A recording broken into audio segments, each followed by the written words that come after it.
चेहरे ते मथे जे वारनि जहिड़नि वारनि वारी छोकिरी वॾी थी वई आहे ऐं हाणे हुन जी शादी बि थी वई आहे। नौजवान नारी जवान थियण खां पोइ हुन शादी बि करे वरिती आहे ऐं संदसि नयूं तस्वीरूं सभिनी जे ध्यान जो मर्कज़ बि बणिजी वयूं आहिनि ऐं सभु हैरत में आहिनि छो त वार कटण खां पोइ हूअ ॾाढी ख़ूबसूरत नज़र अची रही आहे। ही नारी थाईलैंड जे शहर बैंकॉक जी रहवासण आहे। 17 सालनि जी सोप्तरा सोसफन खे अनोखी बीमारी आहे जंहिंखे इम्ब्रास सिंड्रोम चयो वेंदो आहे, जंहिंमें समूरो चेहरो ऐं जिस्म रिछ जियां वारनि सां भरियल हूंदो आहे। हीअ छोकिरी 1999 ईस्वी में ॼाई हुई ऐं हुन जे पैदा थियण खां पोइ संदसि वालिदेन वॾियुनि ॾुखियाईनि खे मुंहुं ॾिनो। पहिरियां सभिनी खे ईअं लॻो हो त ही नॉर्मल ॻाल्हि हूंदी, पर पोइ खेनि ख़बर हुई त संदसि समूरो जिस्म मथे जियां वारनि सां भरिजी वियो। सोप्तरा जा वार सॼो जिस्म ढके रहिया हुआ। डॉक्टरनि बि अहिड़ो केस अॻु कॾहिं न ॾिठो हो। ही बीमारी इंतहाई नायाब आहे। सॼी दुनिया में अहिड़ा 50 माण्हू आहिनि जिन खे उहा बीमारी थी आहे। नंढपिण खां उन्हनि जे हथनि जे तिरनि तोड़े पेरनि ते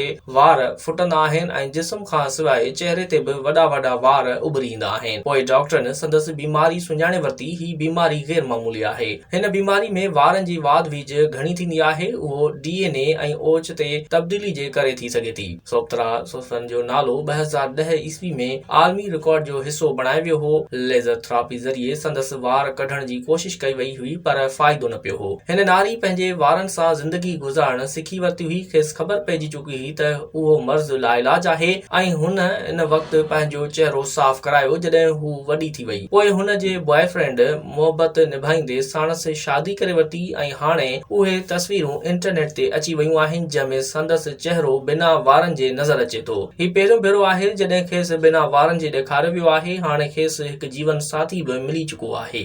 हुन नारीअ बहितरीन ज़िंदगी गुज़ारण, मुआशिरे जो हिकु बहितर फर्द हुजण समेत ख़ूबसूरती जे पुठियां लॻंदड़नि लाइ केतिरा ई सबक़ छॾिया आहिनि ऐं अहिड़ी रीति हू हिकु ख़ूबसूरत नारी बणिजी वई आहे। हू मुनफ़रद आहे पर ज़िंदगी ख़ूबसूरती सां गुज़ारे रही आहे।